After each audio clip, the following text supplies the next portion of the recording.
છે અને ભગવાન રોકાઈ ગયા. થોડા દિવસ થયા. અસ્વસ્થતામાંની જે ભૂલ હતી તેનું પણ ભગવાને શયન કર્યું છે.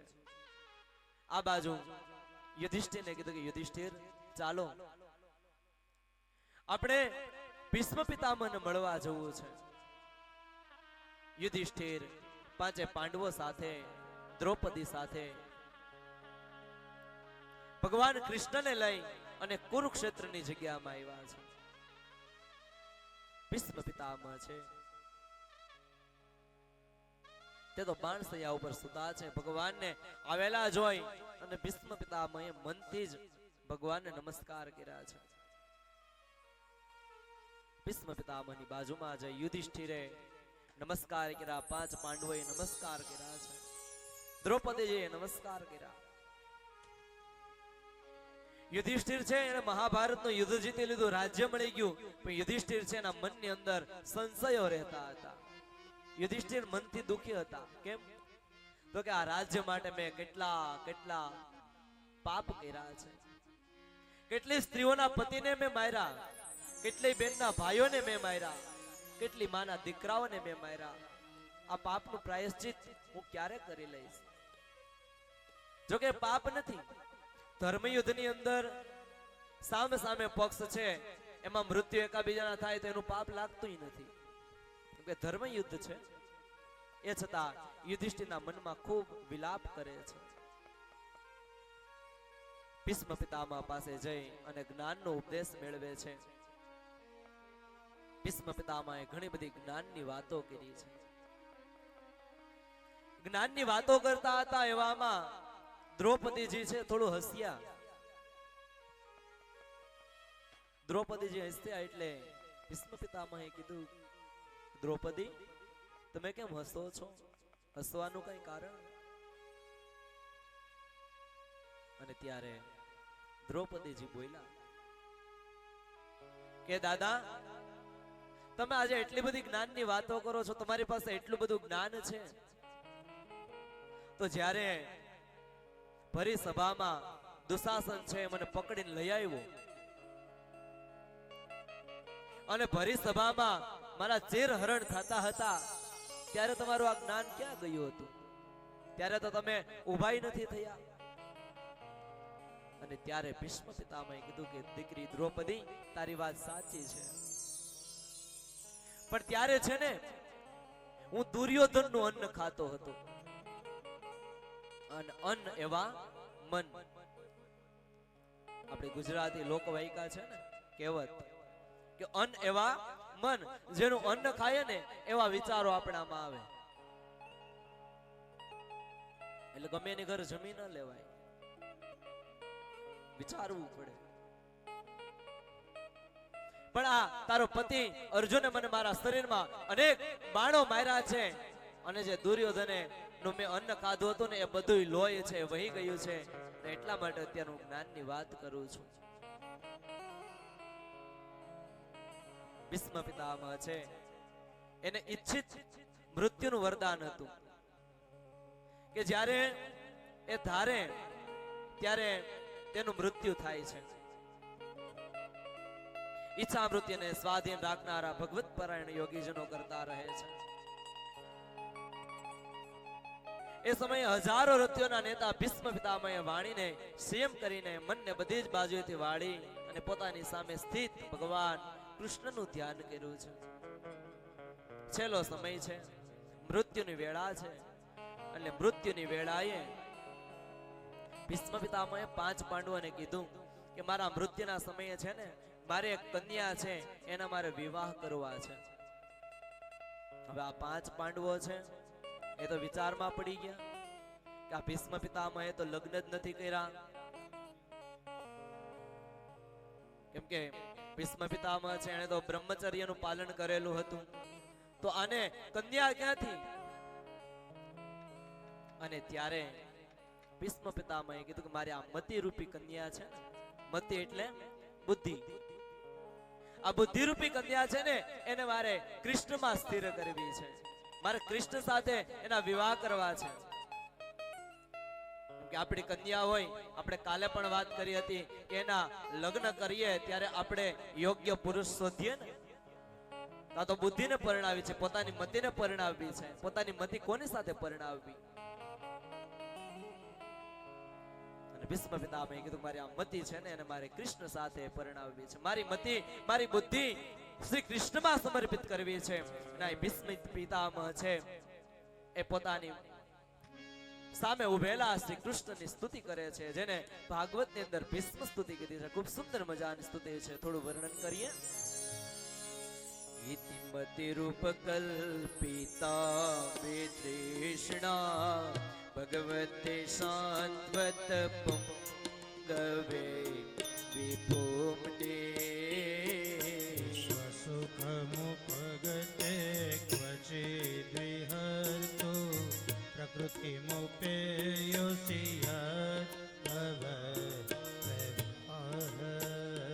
આ મૃત્યુની વેળા છે. મૃત્યુની વેળાએ મારે આ બુદ્ધિ સમર્પિત કરવી, પણ કેમાં? તો કે કામના રહિત આ યદુવંશ શિરોમણી છે ને, અનંત ભગવાન શ્રી કૃષ્ણ છે ને, તેની અંદર મારી મતિને મારી બુદ્ધિને પરણાવવી છે. પણ આપણી દીકરીના લગ્ન કરતા હોઈએ તો જે છોકરો ગોતીએ સારો જ ગોતીએ, રૂપાળો હોય, સંસ્કારી હોય, સુંદર હોય. તો અહીંયા આવી જ રીતે ભીષ્મ પિતામહે ભગવાનનું વર્ણન કર્યું છે. ત્રિભુવન ગમનમ તમાલ વર્ણમ રવિકર ગૌરવરમ પરમ દધાને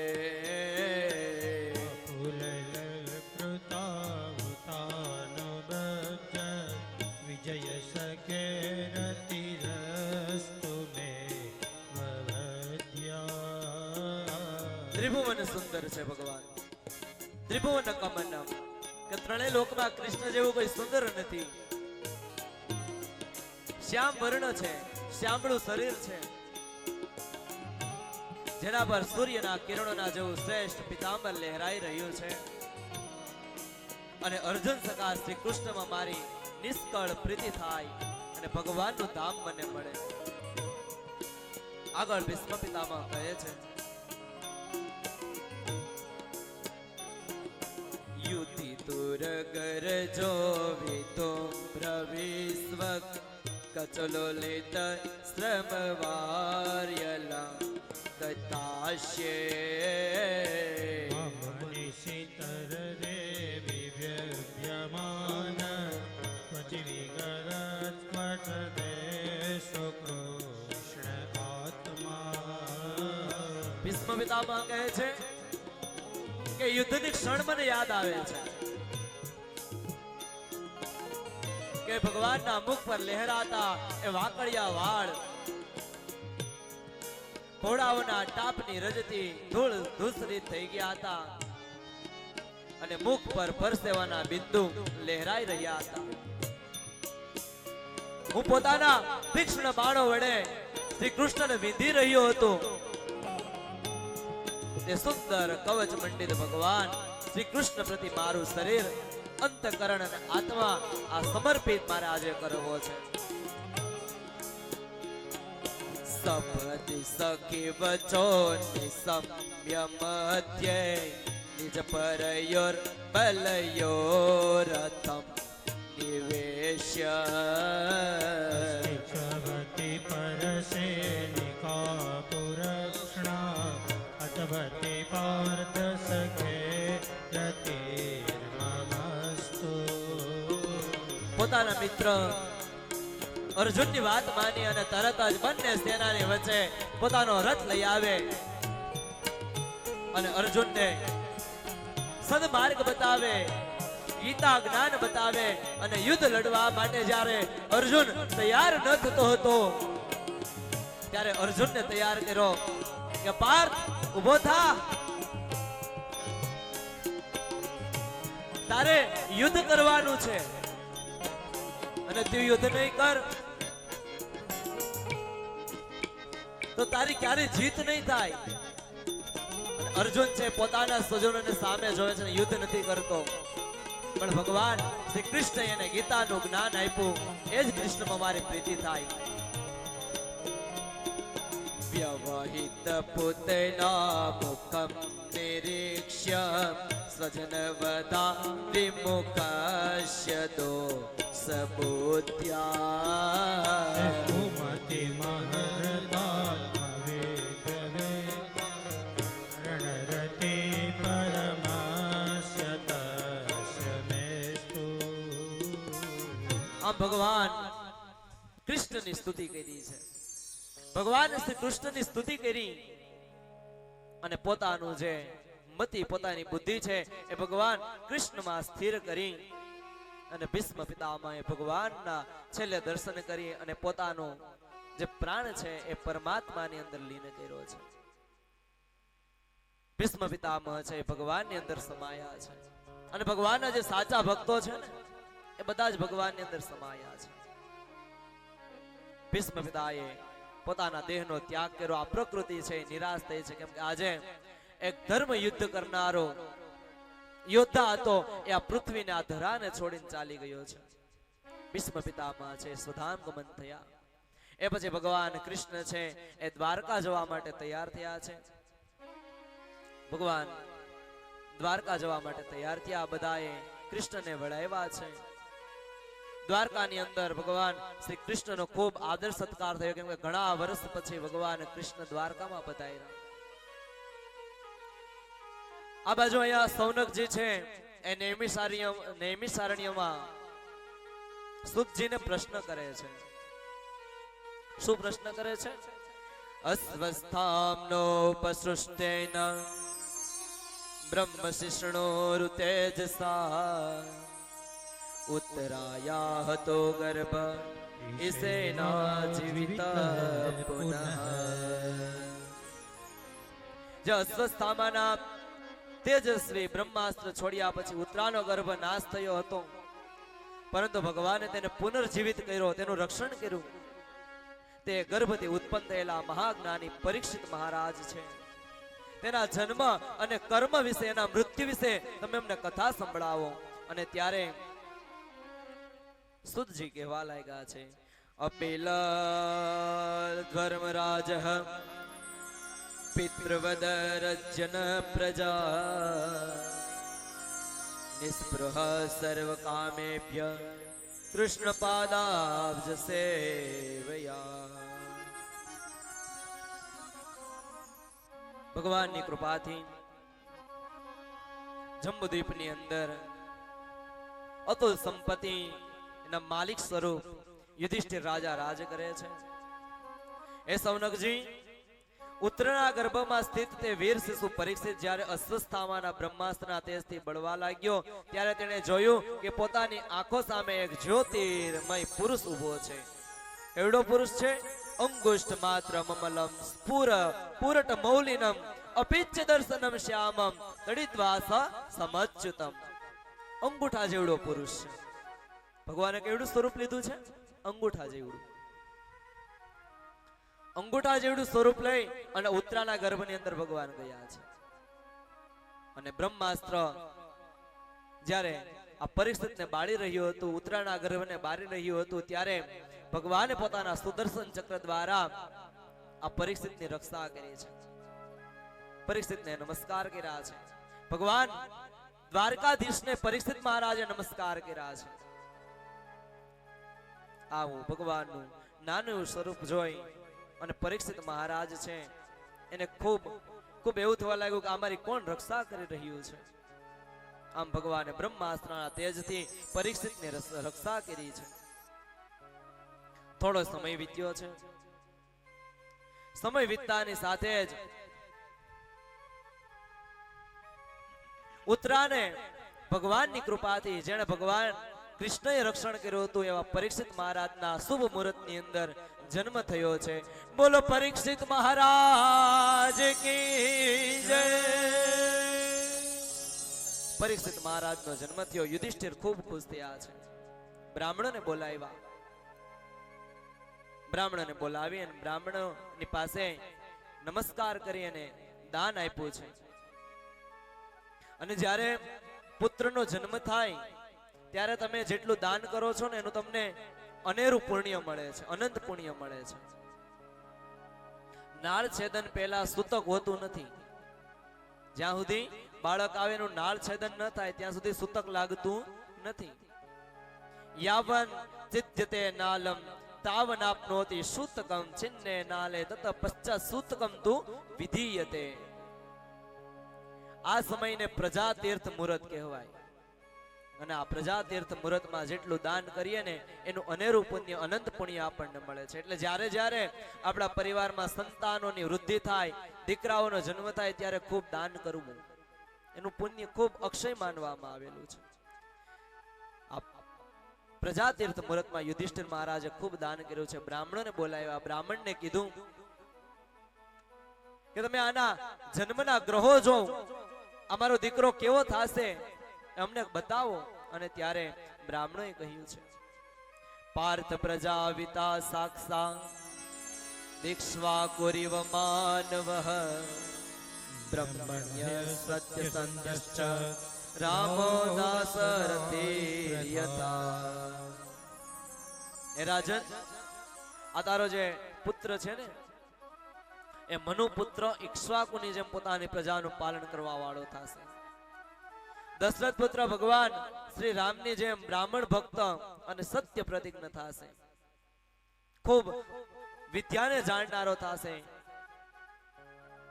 ખૂબ દાની પુરુષ થશે. પણ આના ગ્રહમાં થોડા નબળા છે અને તેના કારણે તક્ષકાદાત્મનો મૃત્યમ દ્વિજ પુત્રો સ્પર્જિતા પ્રપસ્તસ્ય ઉપસૃત્ય મુક્ત સંગ પદમ હરે.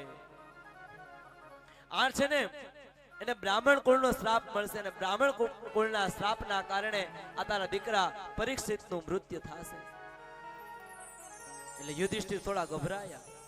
કીધું કે મારા પરિવારમાં બ્રાહ્મણ કુળનો શ્રાપ મળે.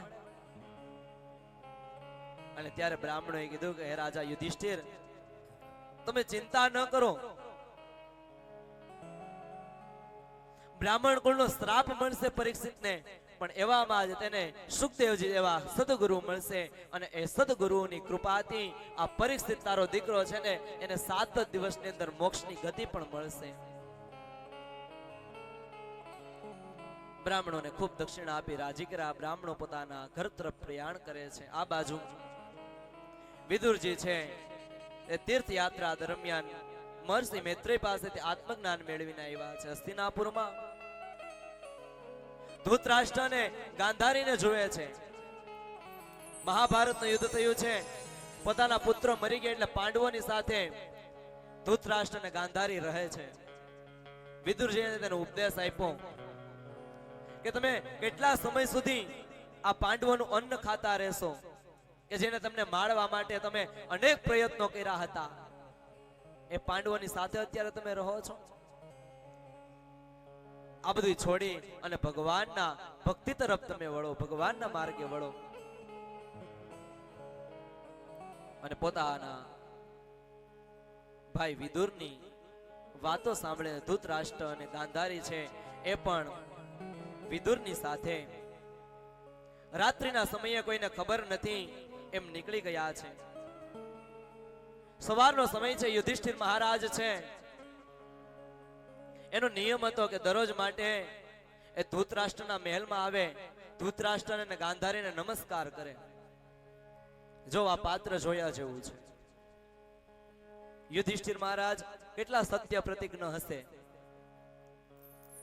યુદ્ધ થયું છે મહાભારતનું, રાજ્ય નહોતા સોંપતા, અનેક કષ્ટો આ ધૃતરાષ્ટ્રના પરિવારે કૌરવોએ પાંડવોને આપ્યા છે. એ છતાં યુદ્ધ જીત્યા પછી યુધિષ્ઠિર છે એ દરરોજ માટે ધૃતરાષ્ટ્ર અને ગાંધારીને પગે લાગવા જાય એના મહેલમાં. આપણે જઈએ નહીં. આપણે ખાલી કટકા જમીનમાંથી બાંધ્યા હોય ને તો પેઢીઓની પેઢીઓ વહી જાય, બોલીએ નહીં. અને આ બાજુ યુધિષ્ઠિરનું પાત્ર તો જુઓ સાહેબ. આમાંથી જ આપણે આ શીખવાનું છે કે જીવનની અંદર કોઈની સાથે ક્યારેય વેરભાવ ન રાખવો, બધાની સાથે હળી મળીને રહેવું. યુધિષ્ઠિર છે પોતાના આંધળા મા બાપ ધૃતરાષ્ટ્ર અને ગાંધારીના દર્શન કરવા માટે જાય છે, પણ મહેલમાં જોયા નહીં. સંજયને પૂછ્યું કે સંજય, મારા આંધળા મા બાપ ક્યાં છે? અને સંજય પણ રડવા લાગે છે કે મને પણ ખબર નથી. અને એ જ સમયે ત્યાં નારદજી અને તુમ્રુ નામનો ગંધર્વ આવે છે. કીધું કે યુધિષ્ઠિર, તમે કોઈ ચિંતા ન કરો, વિદુરજીના કહેવાથી તમારા માતા પિતા ધૃતરાષ્ટ્ર અને ગાંધારી છે એ વનની અંદર ગયા છે, હિમાલયના હાડ ગાળવા માટે ગયા છે. આજથી થોડા દિવસ પછી ધૃતરાષ્ટ્ર છે ભગવાનની ભક્તિ કરતા કરતા મૃત્યુને પામશે. જંગલની અંદર આગ લાગશે, એની અંદર ધૃતરાષ્ટ્ર બળતા હશે અને ગાંધારી પણ પોતાના પતિની પાછળ સતી થશે. એટલે એની કોઈ ચિંતા ન કરો. દેવર્ષિએ નારદજીએ યુધિષ્ઠિરને સમજાવ્યા છે. આ બાજુ યુધિષ્ઠિર મહારાજને પોતાના રાજ્યની અંદર અપશુકન દેખાવા લાગ્યા છે. કેવા અપશુકન દેખાય છે? વ્યતિતામ કતિચિન માસા સ્થાદનાયા તતોર્જુન દદર્શે ઘોર રૂપાણી નિમિતાને કુરુદ્વઃ કાલસ્ય ચ ગતિમ રુદ્રા વિપર્યસ્તુ ધર્મિણ પાપેયસિમ નૃણા વાર્તા ક્રોધાલોભાનુનાત્મન. યુધિષ્ઠિરને પોતાના રાજ્યમાં અપશુકન દેખાવા લાગ્યા છે. અર્જુન છે એ પોતાના સ્વજન શ્રી કૃષ્ણને મળવા માટે દ્વારકામાં ગયા છે. પોતાના રાજ્યમાં ક્રોધી અને લોભી માણસો દેખાવા લાગ્યા છે. અસત્ય પરાયણ માણસો દેખાવા લાગ્યા છે. યુધિષ્ઠિર છે એને ભીમને પૂછ્યું, સંપ્રેષિતો દ્વારકાયમ જિષ્ણુર્બંધુ દિદક્ષયા જ્ઞાતુ ચ પુણ્ય શ્લોકસ્ય કૃષ્ણસ્ય ચ વિચેષ્ટિતમ.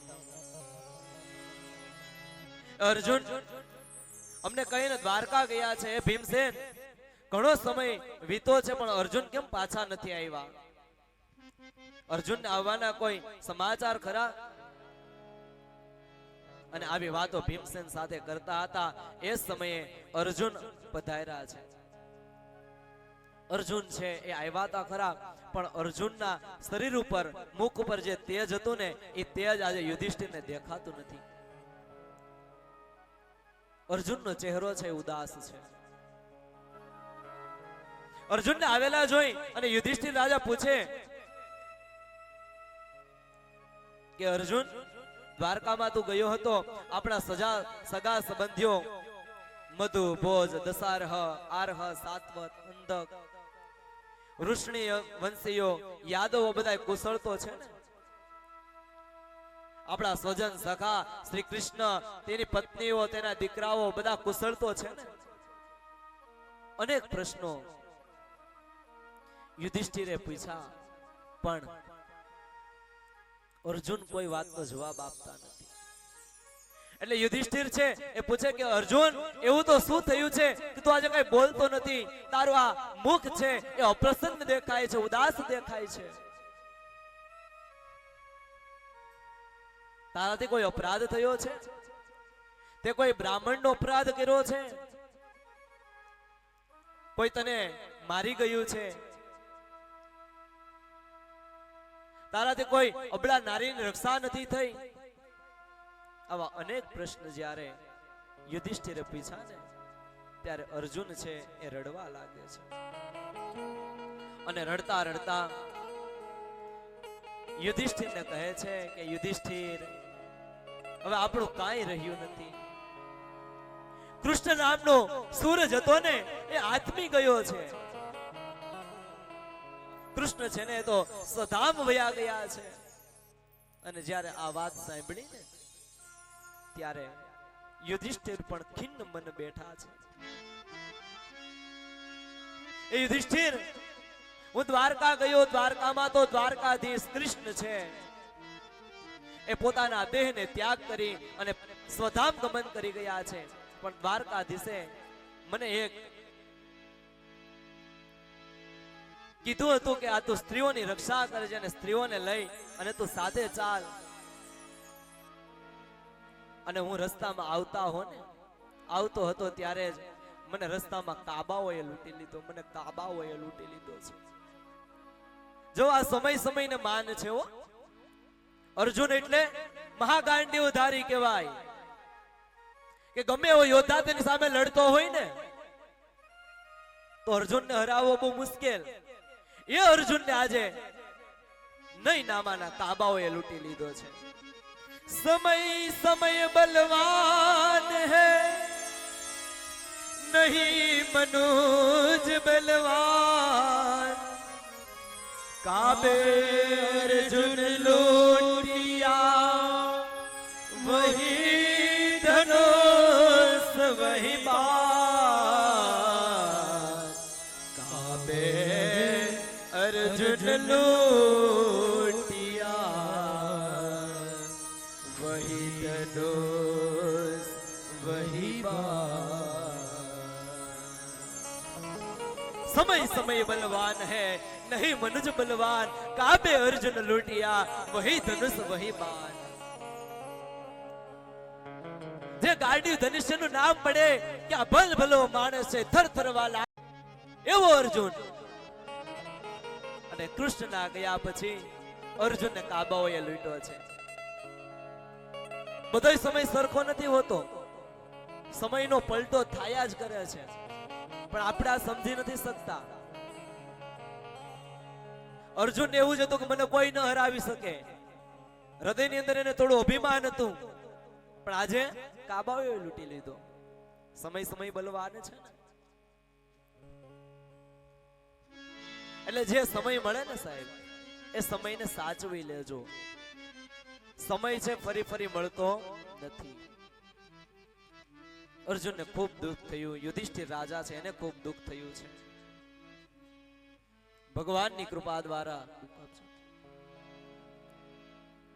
યુધિષ્ઠિર છે એને એમ થયું કે આ રાજ્યની અંદર કળિયુગનો પ્રવેશ થઈ ચૂક્યો છે, મારે હવે હિમાલયે હાડ ગાળવા માટે જવું છે.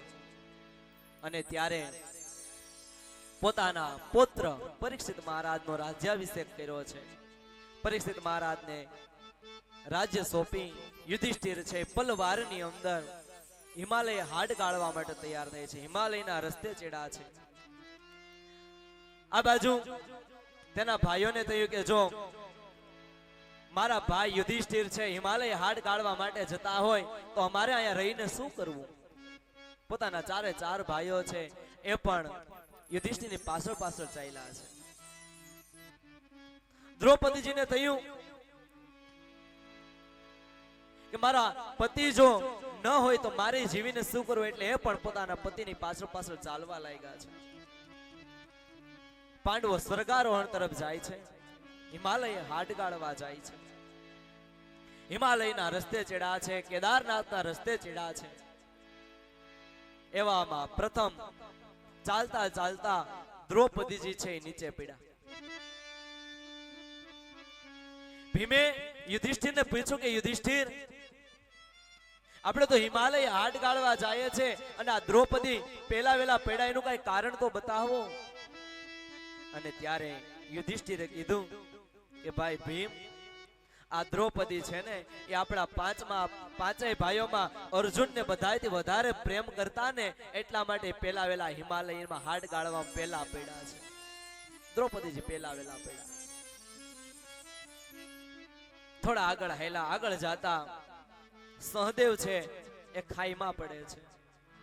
ભીમે પાછું પીછું કે ભાઈ યુધિષ્ઠિર, આ સહદેવને પડવાનું કારણ. યુધિષ્ઠિરે કીધું કે આ સહદેવ હતો ને એ પોતાને જ વિદ્વાન સમજતો કે હું જ વિદ્વાન છું, મને જ બધી ખબર પડે.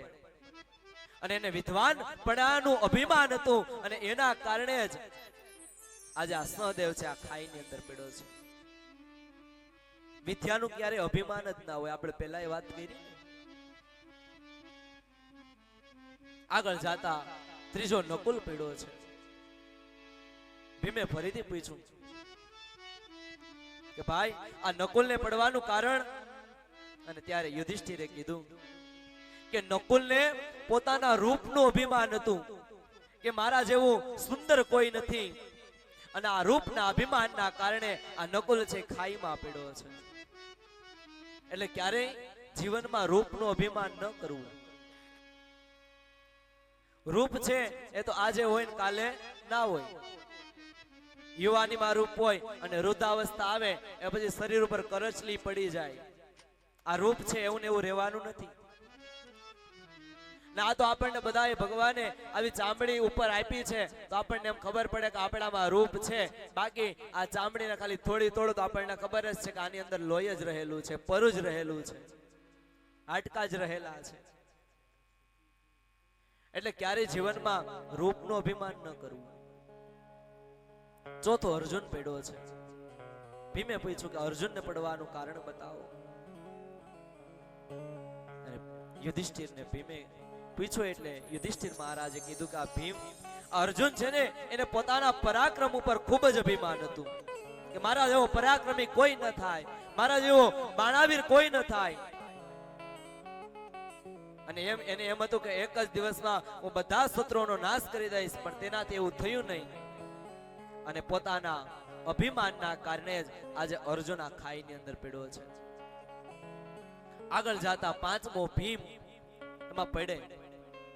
ભીમે પડતા પડતા પૂછ્યું કે ભાઈ મને મારું પડવાનું કારણ બતાવો.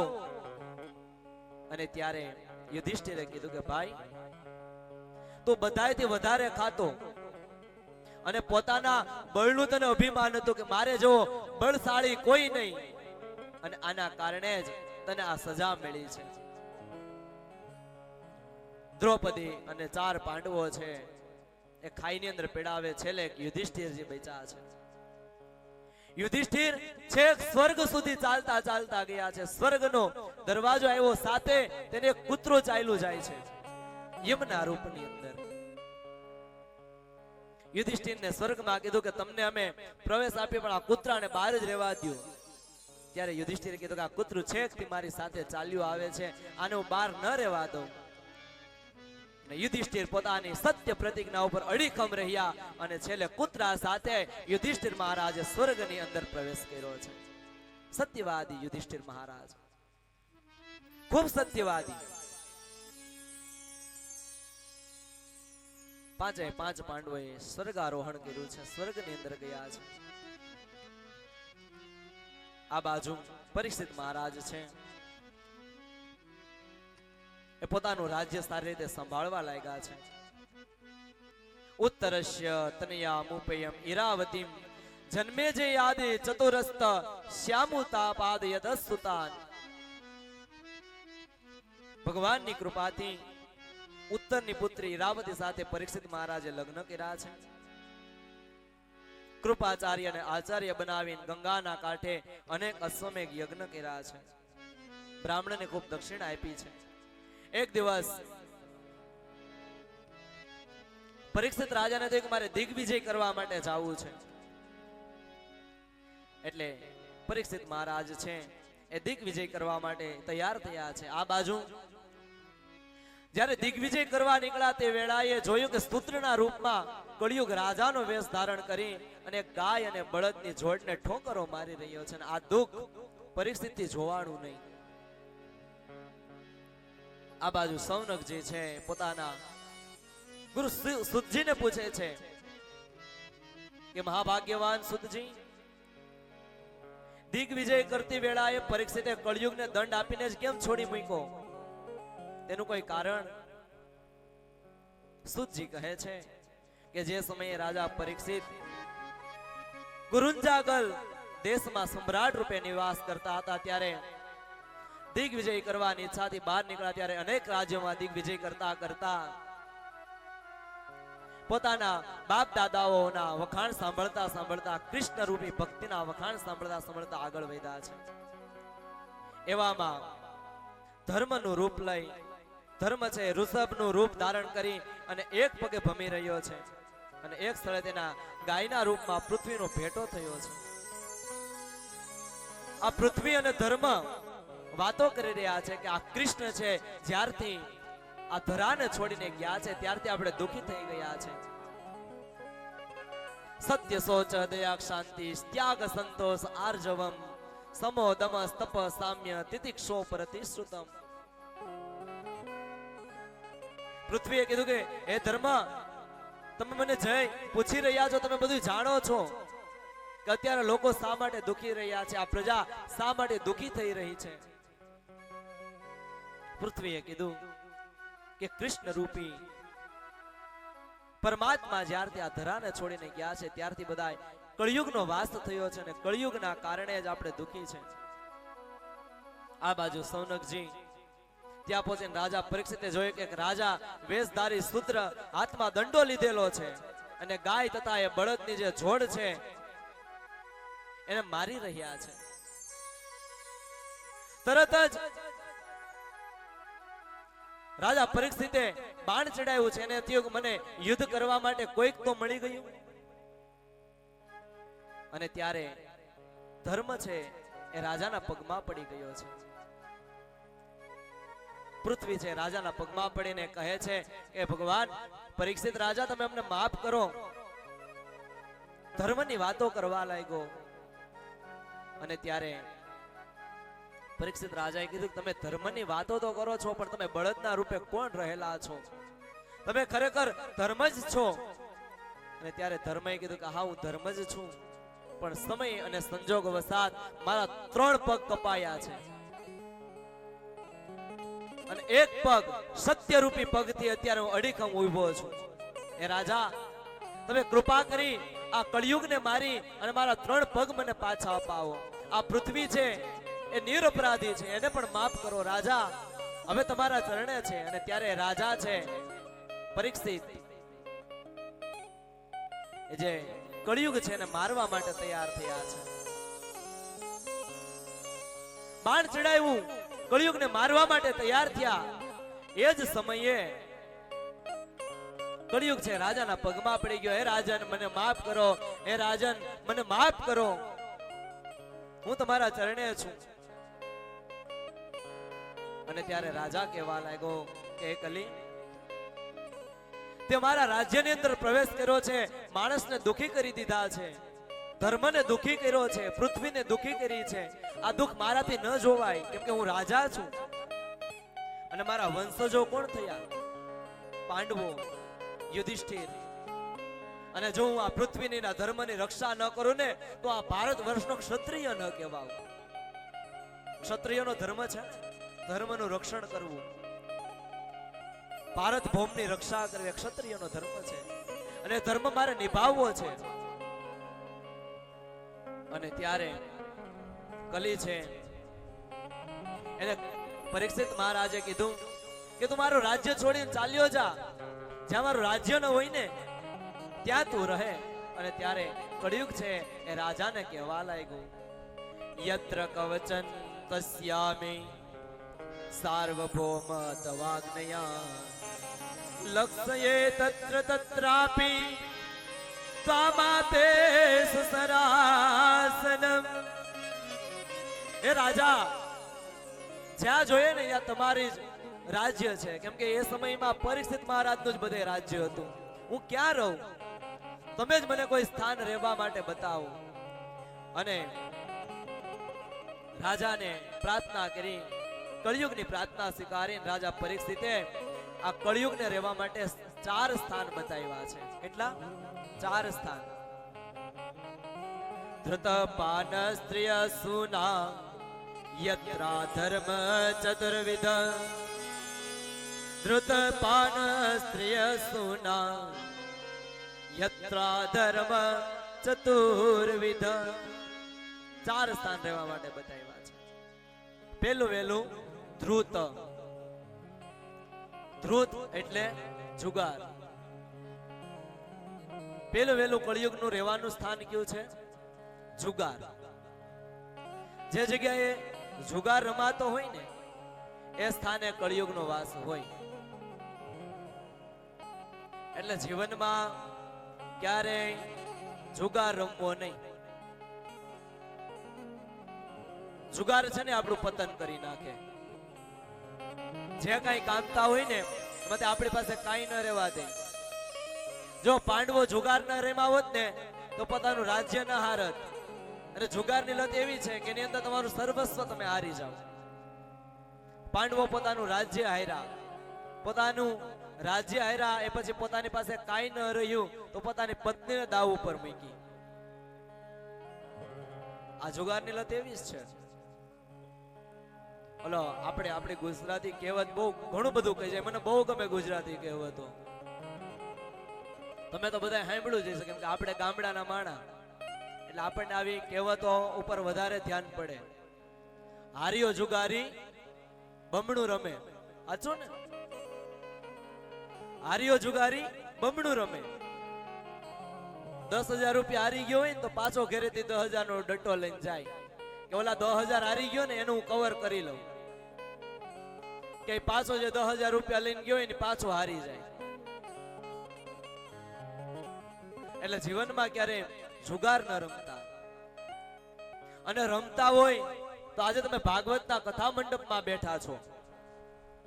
વ્યાસપીઠ પરથી વિનંતી સાથે કહું કે જો તમારા પરિવારને આગળ લઈ આવવા હોય, જીવનની અંદર કંઈક કરવા માંગતા હોય ને તો આ જુગાર રમવાનું છોડી દેજો. જુગાર મૂકી દેજો. પણ હાલો હવે તો જુગારનો એક ક્રેઝ આવી ગયો બાપુ. ઘણા ગામડાઓની અંદર સ્પેશિયલ જુગાર રમવા માટે માતાજીની સ્થાપના કરે, રાંદલમાં બેઠાડે. સવારમાં ગોર બાપાને બોલાવે, રાંદલમાં તેડે, પછી માતાજીની સવારમાં ખૂબ ભાવથી પૂજા કરે, બપોરે ગોયણી જમાડે, પછી રાતે શું હોય તો કે રાંદલમાંનું જાગરણ હોય. અને રાંદલમાં તો બેઠા હોય ને સામે આ લોકો જુગાર રમતા હોય.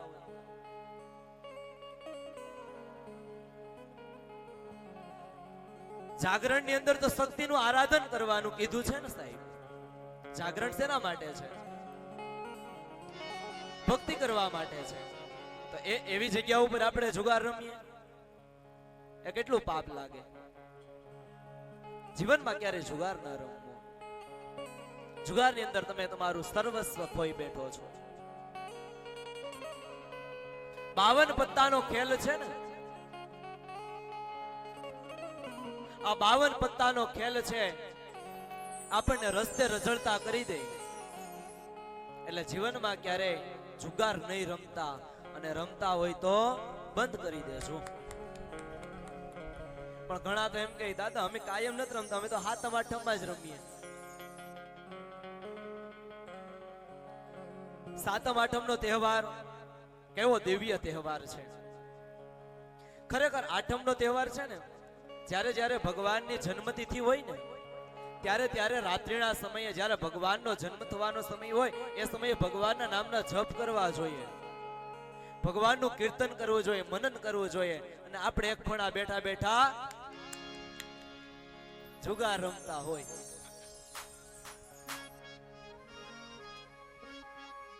આ યોગ્ય નથી સાહેબ. આપણે ઋષિઓના સંતાનો છે. આપણું કુળ કયું છે એ તો જોઉં તમે. અને તમે જુગાર રમો છો. જીવનમાં ક્યારે જુગાર ન રમતા. પહેલો વેલો વાસ કળિયુગનો જુગારમાં છે. જે લોકો જુગાર રમતા હશે ને એ જીવનમાં ક્યારે આગળ નહીં આવે. તમારે કોરા કાગળ ઉપર લખવું હોય તો લખી લેજો. જે માણસ જીવનમાં જુગાર રમતો હશે જીવનમાં ક્યારે આગળ નહીં વધે. ભેગું કરે એને એમ થાય કે હું જુગારમાંથી પૈસો મેળવી લઉં, પણ એ ભેગું કરી લે. પણ બીજી ત્રીજી પેઢી એવી થાય ને કે જે કાંઈ ભેગું કર્યું એ બધામાં સમજી ગયા ને હાથો પાડો. હા એમ મને એમ લાગે કે તમે જાગો છો, કાલનો ઉજાગરો છે ને બધાને.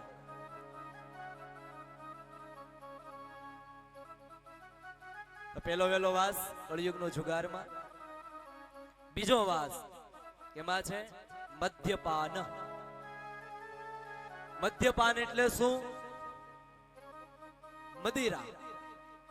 મદિરા એટલે શું? દારૂ.